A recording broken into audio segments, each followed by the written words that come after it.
Good morning, guys. This video is the first part of the database migration series. So, this video will be for Corda developers who wish to connect to a non-H2 database. I've also covered few points from the database administrator's perspective. Later in the upcoming videos, we will look more into database migration from 3.x to 4.x, from open source to enterprise, as well as Codapps migration. For this demo, we are mainly going to focus on database setup required to connect to PostgreSQL for development testing purpose and also from production point of view. The Corda platform and the install Corda apps store the data in a relational database. Corda ships out of the box with an H2 database. What this means for you is you don't really have to add any configuration from your side. You just have to start the node and the database will be created automatically for you. The node creates an admin user named SA with a blank password by default and connects to this H2 database. But this is good for development and testing purpose. But for production system, we strongly recommend you to use one of the commercial databases like PostgreSQL, SQL Server or Oracle. If you wish to change any default configuration like the default username password to connect to the in-memory H2 database, you can always do that by updating it in the node.configuration. Now, let's take a look at how can we connect to a non-H2 database. For this video, we'll try to connect to a PostgreSQL database. If we look at the slide, we can see that on the left hand side, we have a node connected to the database for development purpose. And on the right hand side, we have a node connected in production mode. Let's now take a look at how we can set up the database for development or testing purpose and also for production purpose. So if we go to the documentation site, we can see that this section over here, which is the database schema setup, it talks about the database setup required from a production point of view. Also, the simplified database schema setup talks about the database setup from a development point of view. I'll be adding this documentation link to the video's description. So let's first take a look at database setup from the development or testing point of view. So if I open this page, you can see that it mentions the database setup for new installation. So let's try to set up a database for a new installation. So essentially three things fall under this setup. First is you'll have to create a database user with schema permissions. Next is you'll have to update the node.configuration with the database connection properties, and then eventually you will start the node to auto create the schema objects. For this demo, we'll be using this project, which consists of three nodes, the notary, party A and party B. These nodes are already pre-bootstrapped, that is, I've created these nodes using the deploy nodes task from the Gradle build. For this demo, let's have the notary connect to the in-memory H2 database, and let's try to connect party A and party B to the PostgreSQL database. I'll be pushing this code to the Git repo. You should be able to find the link to it in the video's description. So let's first verify the version of Corda.jar. Let me go to any of the node and let's copy the path for Corda.jar. Let's go to the terminal and let's paste this path and hit the version command.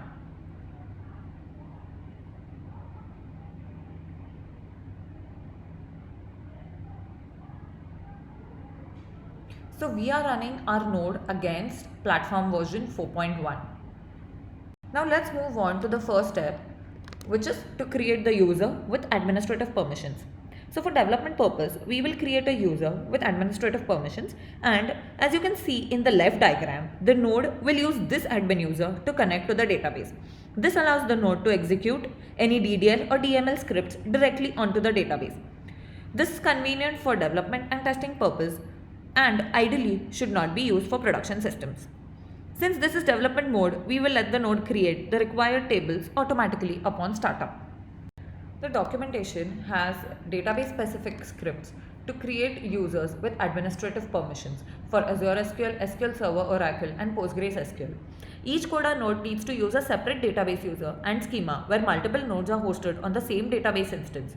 So based off these scripts, I have created scripts for party A and party B.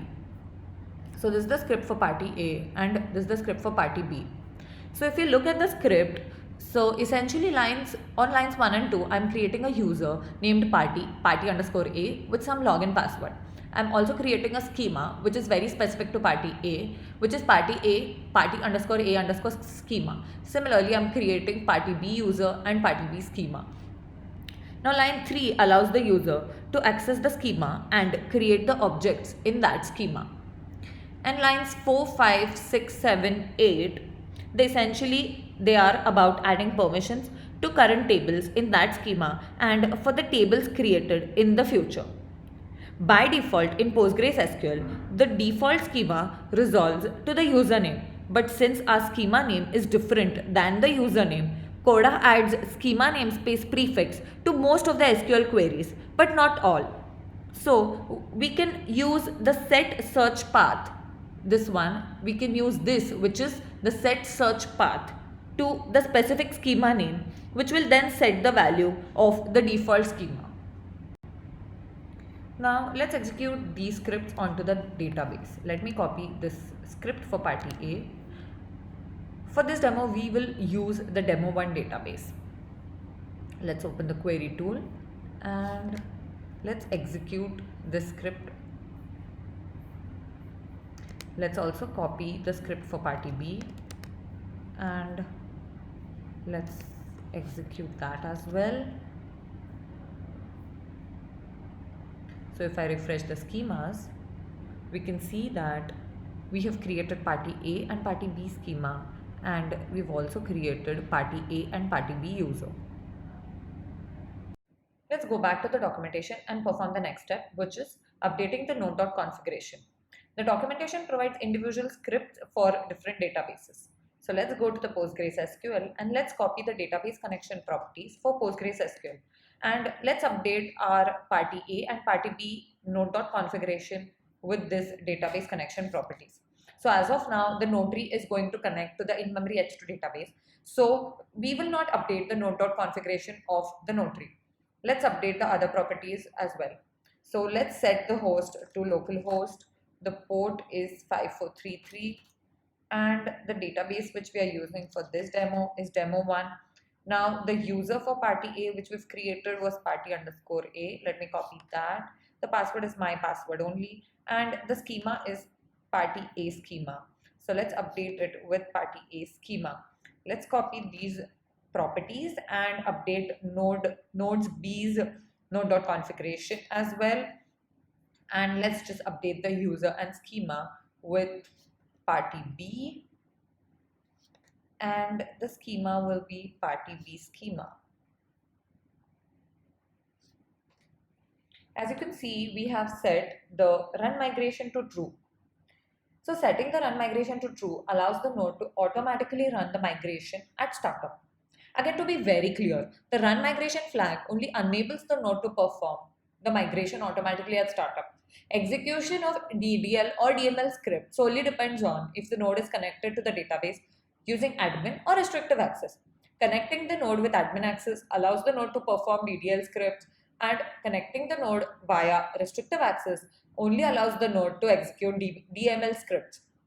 Now, if you go and look at the documentation, it specifies that to use the PostgreSQL JDBC driver 42.1.4. So we require the JDBC driver to connect to PostgreSQL.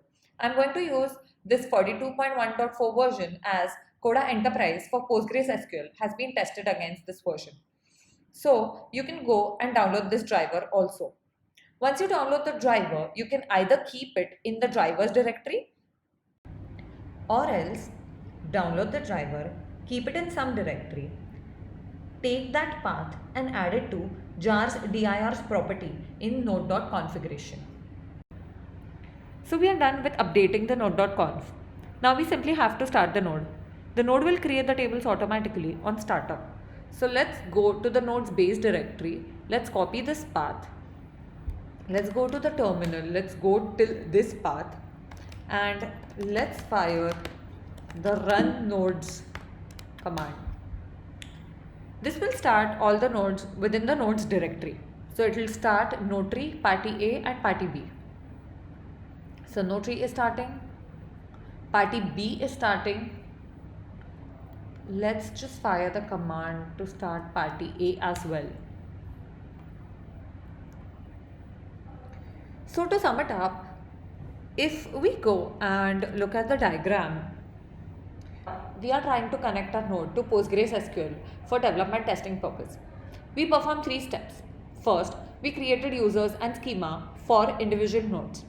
We then assigned the users administrative permissions. We then updated each node's node.configuration with database connection properties. The run migration flag was set to true to enable automatic database migration on startup. We then just started off the node. Once the node starts successfully, it should ideally create all the required tables automatically on startup. This helps the developers to quickly start off the node in development mode. Let's now go and check if our nodes have started.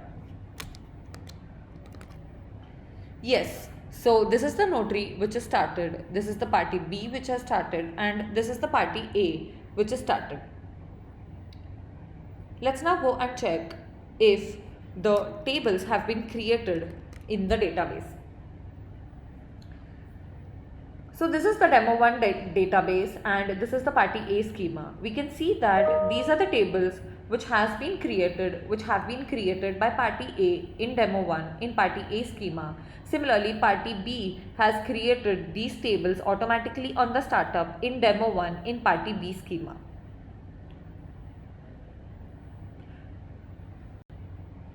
Let's try to run a simple flow in party A. So let's try to run the cache issue flow.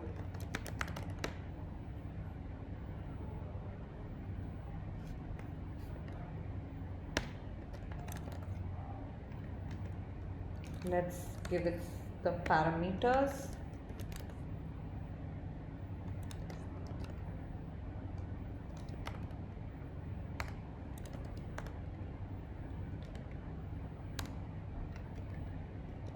Let's specify the notary. And now it says that the transaction is completed, the flow is completed. Let's go back to the database in party A schema and let's check the vault states.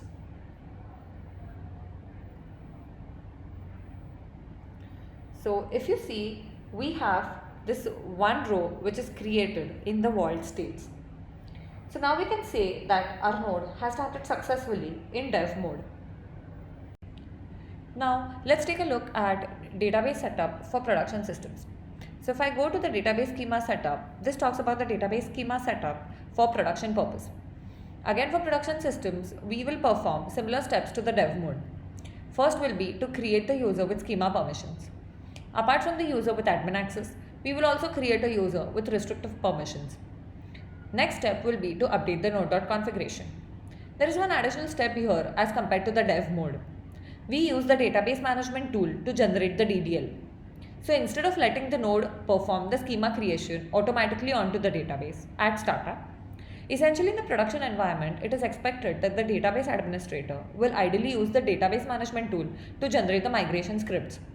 He will then examine them.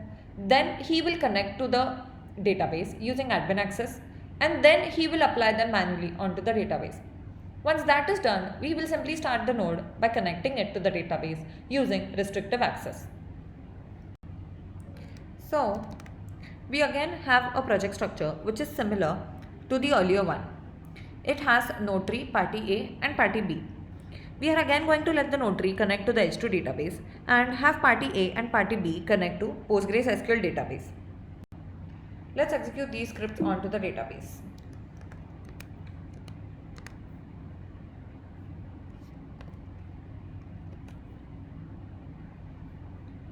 So this creates party A normal user with restrictive access.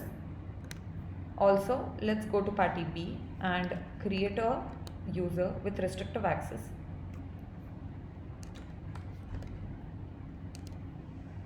So this again creates a user party B normal with restrictive access to party B schema.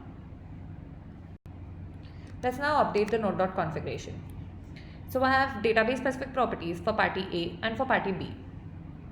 Let's copy the properties for party A and update the node.conf for party A. Let's also copy the properties for party B and update the node.configuration for party B. As you can see that whenever we start the node will connect using the restrictive access. Also, the run migration is set to false, because of which the node will not perform database migration automatically on startup. So we are done with updating the node.conf. So let's focus on the database management tool now. Generic database DDL scripts defining database tables are embedded inside Corda.jar or within the Corda apps. Therefore, Corda and custom Corda apps are shipped without separate DDL scripts for each database vendor. When we set the run migration to true, these embedded generic DDL DML scripts are converted to database specific DDL DML scripts and they are automatically applied onto the database. But in production environment, we do not want any node to run some embedded script automatically onto the database. So it's recommended to keep the run migration to false. So for production purpose, we will use a tool called as database management tool, which should ideally be used by the database administrator. So the admin will then use this tool to connect to the database and generate the database specific DDL and DML scripts. Internally, Corda node and the Corda management tool uses Liquibase. So Liquibase is an automated version-based database migration framework. Now you might have a question, how does this work? Liquibase uses one table called as database changelog. This table maintains all the executed or you can say applied DDL DML scripts till date. Now how does Liquibase save these scripts in database changelog table? Using change sets. So each change set is a collection of DDL DML scripts. So essentially changelog stores each executed change set. This changelog table will be read every time a migration command is run to determine what change sets need to be executed. Okay, so now we know why are we going to use the database management tool. Let's look at the DB admin directory in our project structure. The database administrator will create a similar directory structure for running the database management tool for each individual node. So we have directories created for party A and for party B. Ideally, only the database administrator should be able to access this directory. So each directory has the database management tool jar. Make sure that the database management tool jar has the same version similar to the Corda version which you are using. The database management tool requires three things to connect to the database. The first one is the node.configuration. The node.configuration is required so that it knows which database to connect to. The DB admin ideally will use the admin access to connect to the database. The next thing which it requires is the Corda.jar or any Corda apps.jar. This is required so that it knows what are the database scripts which are still pending and which are still not executed onto the database. Next is the JDBC driver. This is required so that it can use this driver to connect to the database. So we have our DB admin directories already pre-configured for each and every node. So we can now run the database management tools dry run command to generate the database migration scripts for each node. The admin will ideally run these scripts manually onto the database.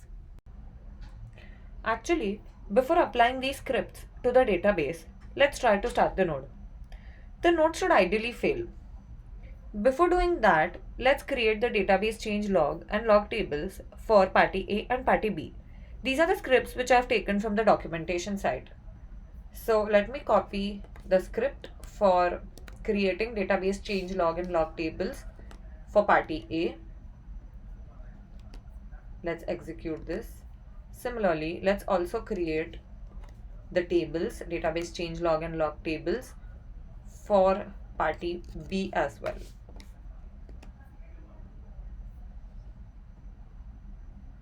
So if we refresh the tables, if we refresh the schema, we can see that database change log and log tables have been created in party A schema and they've also been created in party B schema. So as of now, these tables will be empty which tells us that none of the scripts have been executed onto the database till date. So let's try to start the nodes now. Let's use the run nodes command to start off the nodes. So the nodes will fail as they will not find the required tables in the database. Let's wait for the nodes to start. So party A is starting off.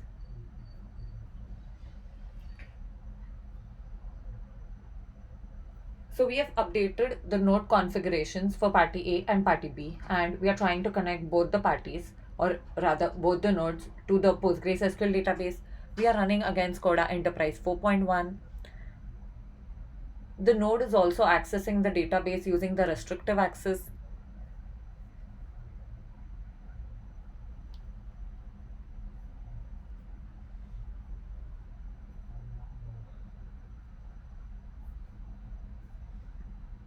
It says that it's trying to connect to this database, and yeah, and now you can see that the node fails, and it says that there are 109 outstanding database changes that needs to run.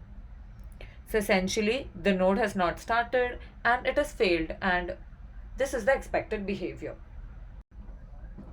Now let's try to generate the database management scripts using the dry run command using the database management tool jar. So we have the DB admin folder, which consists of party A and party B, each having the database management tool jar. So we will generate these scripts individually for party A and party B. This folder should ideally be accessed by the database administrator. So first, let's update the node.configuration for party A and party B. Let me just copy the node.configuration from the node party A, and let's paste this over here. Now, the node was connected to the database using restrictive access, but now the database administrator will connect to the database using admin access. So let's just update the user and let's just change it to an admin user. Similarly, I'm going to copy the node.configuration for party B, and let's just paste this to party B within the DB admin folder. And again, let's update the user from restrictive access user to admin access user. Now let's create the migration scripts for party A and party B. Let's copy the DB admin path, and let's first generate the scripts for party A. Let's fire the dry run command specifying the base directory as current directory. So the database management tool has started and it says exporting the current database migrations, and it is completed. So it generates a migration script. The database administrator will ideally go and look into the script. If everything looks good, he will simply fire this manually onto the database. Let's do something similar for party B as well.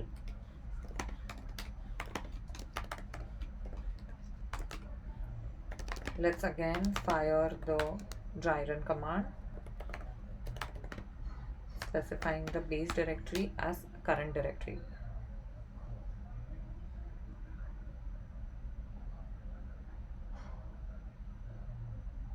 It says exporting the current database migration, and this is also completed. So if we go back and look at the party B directory, we'll see a migration script. So this is the migration script for party B. The database administrator will also take a look at this and execute this manually onto the database. So I'd like to pause here for a second. So in this video, we have used admin access to generate the migration scripts using the dry run command. Ideally, the DB admin should not use admin access and should use restrictive access while executing the dry run command.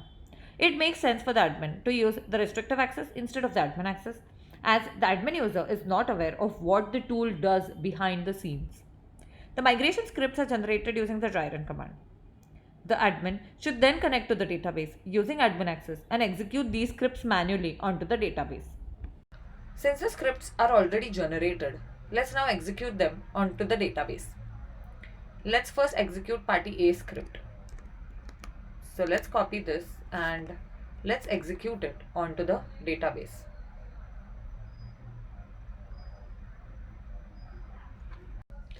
So it says that column machine name of relation XYZ already exists. So I'd like to pause here and take you to a bug which exists in Corda version 4.1. So this says that the database management tool generates DDL script with few incorrect statements for Oracle and PostgreSQL when you perform the dry run command. So this is essentially a bug and it has been fixed and will be released as a part of Corda Enterprise Release 4.2. So as of now, I'm going to go and remove this particular change set.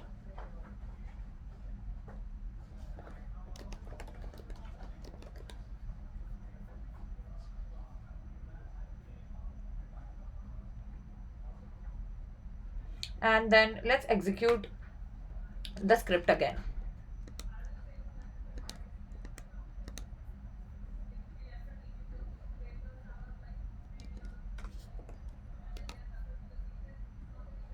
So with this, we have successfully executed the script and we have applied the migration script onto party A.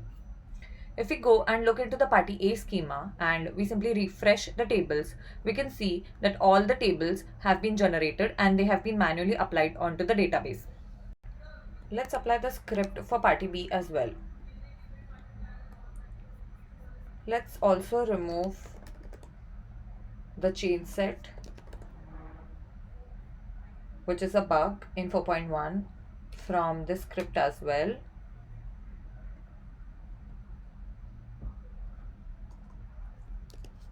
And let's just execute this script onto the database. So the script is run successfully. If we go and look into the party B schema, we can see that all the tables required, or you can say essential for party B, have been created into the database. Now we will simply start off the nodes. So let me go and grab the path of the nodes directory.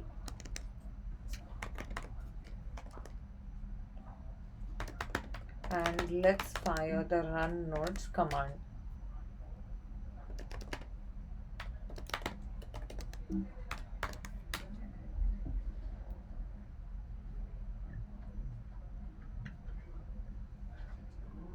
So the node 3 is starting, party A is starting, and party B is also starting.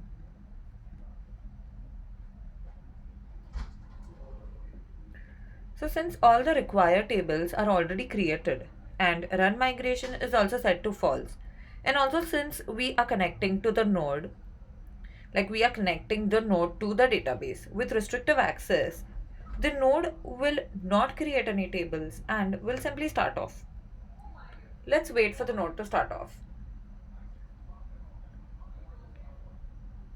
So it shows that the node is running in Corda Enterprise 4.1. So this is the party A, which is trying to connect to the database. Okay, it didn't start off and it failed. Yes, so we had removed one chain set which was not generated properly out of the dry run command. Because of this, the node says that it says that there is one outstanding database change that needs to be run. So one option as of now which we have is to actually manually go and repair the incorrect generated PostgreSQL statement, or other option is to use the execute migration command, which executes the pending change sets onto the database automatically. So let's go and fire the execute migration command. So I'm going to stop the node and let's go back and let's grab the path for the DB admin. Let's first go to party A and let's fire the execute migration command.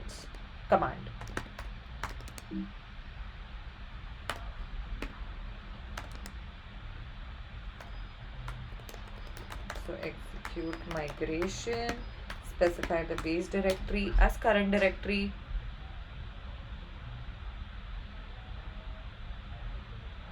Now it says running the database migration onto the database. And yes, so this was the change set which we had removed, and now the execute migration command has successfully applied it onto the database. Let's do this for party B as well.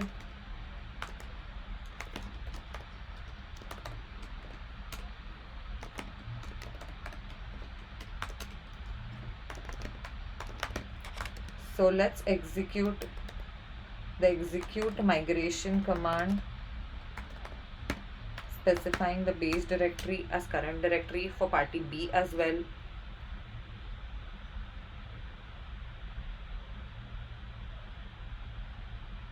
It also says running the database migration, and again the one pending change set, which was the one which we removed from party B schema as well. This is also being successfully applied onto party B. So with this, all the required change sets have been executed onto the database. So let's go back and start the nodes again. So if I just try to start,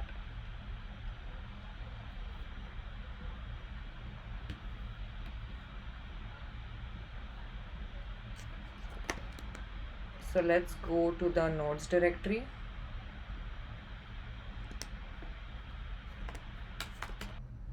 And let's fire the run nodes command.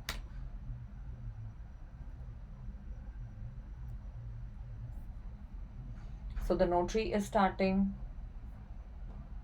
party A is starting, and party B is also starting.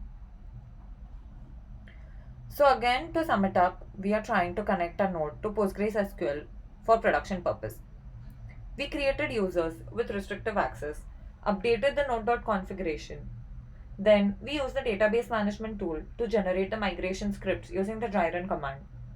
We executed those onto individual nodes using admin access. We then started off the nodes. We also saw how to run the execute migration command.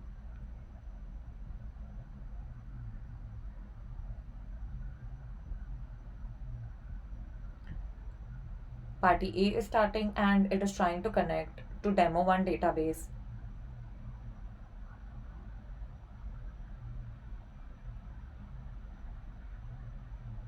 And with this, our party A has successfully started. So let's try to run a simple flow.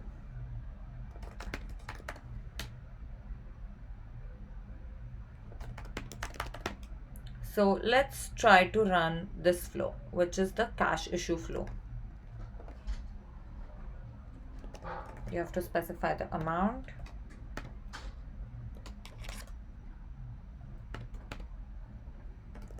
Then the issuer bank, party ref, we set it to 3, and you have to specify the notary as well.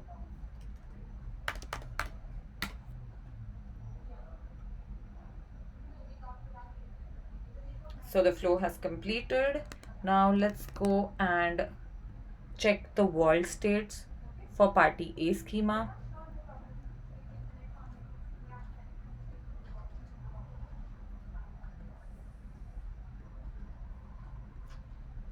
So we can see that there is one row created in the world states table. So with this, we can say the node has successfully started. So that's about it from this video's perspective. I'd like to pause here for a second and highlight one point. We removed the problematic DDL statements to fix a bug from the generated database migration script after running the dry run command. We then ran execute migration command. So instead of removing the complete change set, we could leave the statement which was inserting to database change log as it is. If we do this, then we don't need to run the tool with execute migration command. So essentially in this video, we saw how to connect the node to a non-S2 database from production and development point of view. Thank you.